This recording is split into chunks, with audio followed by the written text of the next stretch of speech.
everyone, my name is Zayden, and in this video I'm going to be showing you how to grow an infinite amount of strawberry plants at home, and you won't regret it. It's super easy too. Let's do this. Number one is get your strawberry vine. I got this alpine strawberry variety from just the strawberry crown that you can plant, and I let it grow. I let it come back next year because it comes back every year if you keep it in the greenhouse or indoors. And look at this. The only thing you gotta do is make sure you prune it, and don't prune the little tiny suckling looking things that look like this. If like, hey, that looks like another vine coming up in the pot, well, it definitely is. Just let these things called pups grow on the strawberry vine along the vine, or they might form air roots. All you gotta do is just cover a little part of the vine, and they will start making pups. And then when they start growing on their own, 3 to 4 leaves out of this, you can just snip part off the vine, put it in something like a raised bed, or you can hit greenhouse here. It doesn't really matter. But once that pup starts growing, what you can do is plant it well in nice moist soil. And look at this. Let's count it together. This strawberry vine is officially 1 year old now. So let's count together how many suckerings we got.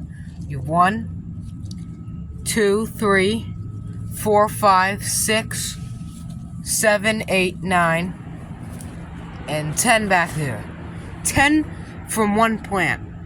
I can't forget this one. This one was a suckling. So 11 from one vine. Look at that. Endless. And it will be endless amount. Or you can just let them train. You don't even have to cut them off the vine if they're in a raised bed. Just let them train, and then you'll have the whole raised bed with just strawberries. It'll be absolutely fantastic. They're super easy to grow. I don't recommend growing them from seed because the variety is not always what you want from seed, but hey, when you grow them from these sucklings, they do absolutely great. Let's get to watering topics. Strawberries, if it's this dry, or if it looks moist, but just like this, go ahead and give it a nice little bit of water. You can also plant strawberry vines in coconut coir, or even peat moss. Make sure your soil, you can have it in the soil which is alkaline. It does perfectly fine. But strawberries like slightly acidic soil. If you have sandy loam soil, that's alright too. Just gotta make sure that you water them a lot, because sandy soil dries out faster than clay sometimes. So you gotta make sure that, you give them the right amount of water. All of my plants at this farm are grown organically, no pesticides or hormones or even herbicides. And I mean it when I say that. The only thing that we use that's slightly not organic is Miracle-Gro, Shake and Feed. That's basically the only thing that we use. Everything that we use here, besides that, is 100% organic. And I've never even used herbicides before. The only thing that I guess was the herbicide is technically just pulling weeds by hand. That's my version of it. So anyways, I hope you can grow a ton of strawberries at home, and I hope they taste delicious. And they will certainly taste delicious. Also, when the strawberries start to make fruit, make sure you keep it off the soil, because earwigs and roly-poly things will start to attack those green strawberries, and you'll find holes. Also, slugs and snails will attack them.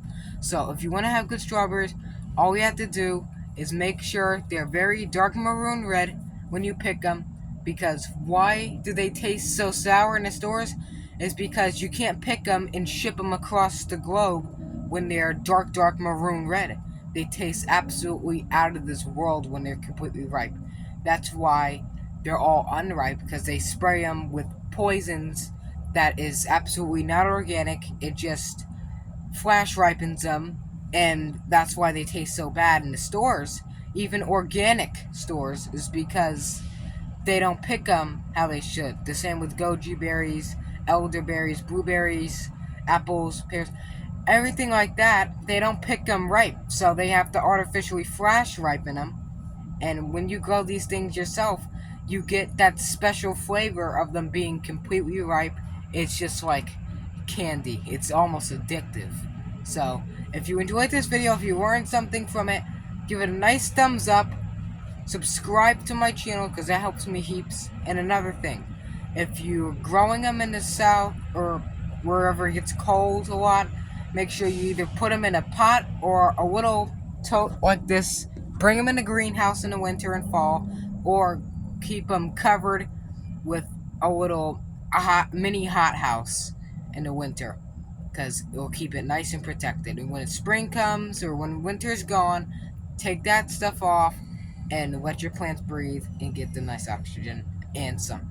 Thanks for watching, and keep on growing.